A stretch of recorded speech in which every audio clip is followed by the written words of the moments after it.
Hey everyone, welcome back. Ready for another deep dive? Always ready. What are we looking at today? Well, today we're diving into something that I think a lot of people can relate to, but it's not always easy to talk about. Oh, okay, I'm intrigued. Lay it on me. We're talking about those times when, well, God feels silent, those seasons of silence, as some people call them.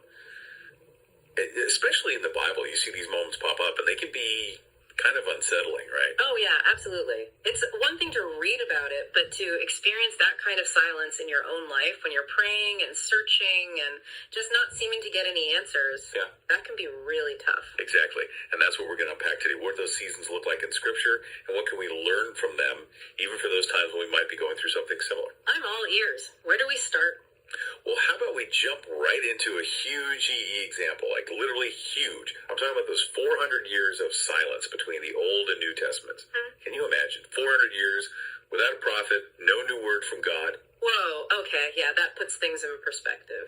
Centuries go by, generations live and die, and that direct connection with God, the one that people had known for so long, it just stops. Yeah, it's hard to wrap your head around the impact that must have had. And it wasn't just this abstract idea either. I mean, the prophet Amos actually talks about it as a famine. A famine, right, because in those times, famine was like the ultimate hardship. Exactly. But he doesn't describe a famine of food or water, but a famine of hearing the words of the Lord.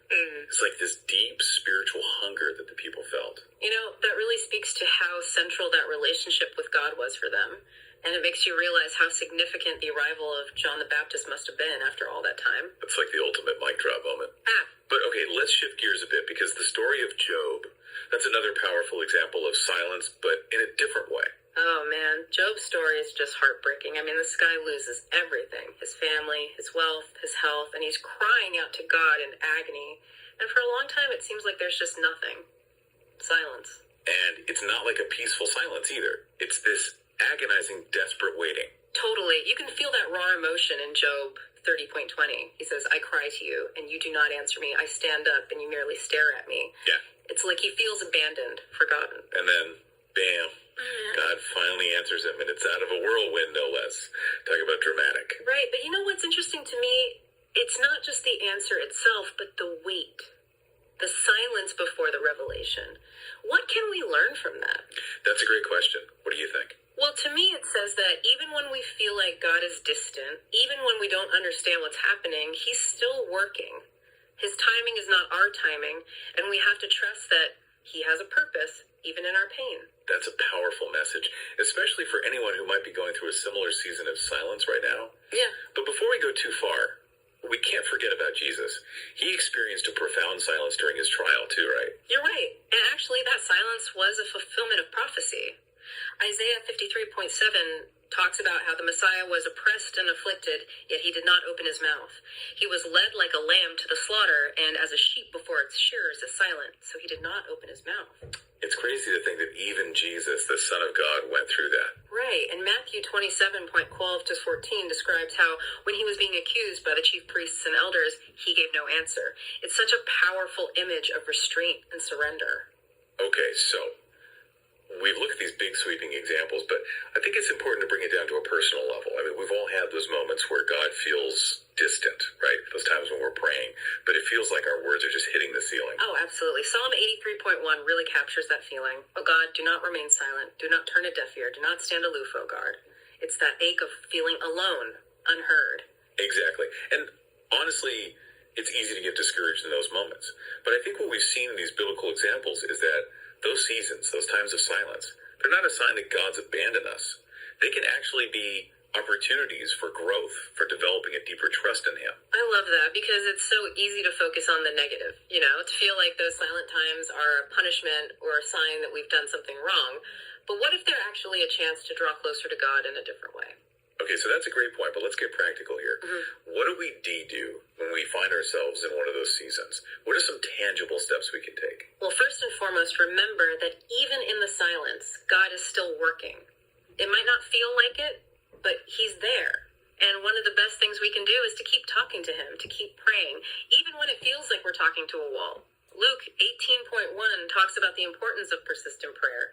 It's about maintaining that connection even when it feels strained.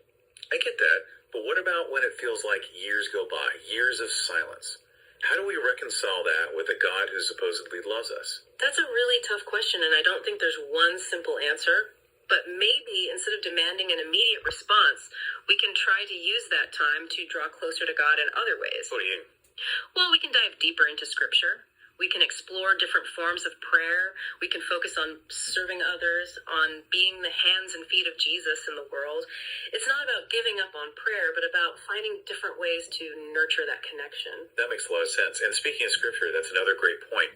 Even when we don't feel God's presence directly, the Bible is always there for us. It's a source of guidance, of comfort, of wisdom.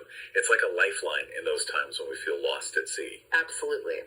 And finally, maybe the hardest part of all is practicing patience, waiting on God's timing. Psalm 27.13 says, "Wait for the Lord, be strong and take heart, and wait for the Lord." There's a strength that comes from choosing to wait on God, on trusting his plan, even when we don't understand it. Those are powerful words. And I think they offer a lot of comfort and encouragement for anyone going through a difficult season. So before we wrap up, is there anything else you'd like to add? Just this. What if those seasons of silence aren't just about God being quiet, but about us learning to listen more deeply, to listen to ourselves, to the world around us, to the subtle whispers of God in the everyday moments? Sometimes the most profound lessons are learned in the quiet spaces. It's about being open to those whispers. That is a beautiful thought. And it's a great challenge for all of us, whether we're in a season of silence or not. So as you go about your week, pay attention to those quiet spaces, those moments when God might feel distant. What if they're not an absence, but an invitation? An invitation to listen more closely, to seek him in new and unexpected ways. Thanks for joining us for this deep dive. See you next time.